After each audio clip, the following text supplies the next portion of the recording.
कसूर में गंदम के गोदाम में करोड़ों की करप्शन का इंकशाफ। रात के अंधेरे में फूड इंस्पेक्टर और सुपरवाइजर की जेर निगरानी गंदम में मिट्टी की मिलावट।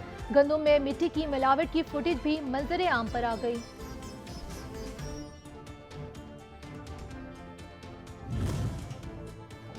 खैबर पख्तूनख्वा के मैदानी इलाके बदस्तूर सर्दी की लपेट में। वादी कलाम, तीरा में पारा चनार, दीर, चित्राल, मालम जबा, सवात, काकुल, पिशावर, बनू और तख्तबाई में दर्जा हरारत मनफी हो गया। सूबे में मामूलात जिंदगी मुतासिर, शहरी घरों में महसूस।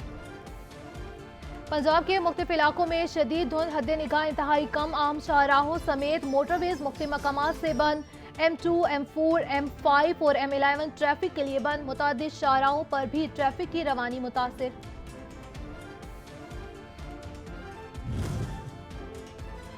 और कौमी शाहराह पर ट्रॉलर मनो मिट्टी और ट्रक बस तसादुम हो गया। हादसे में 2 अफराद मौका पर जा बहक, 3 जख्मी। लाशें और जख्मी अस्पताल मुंतकिल।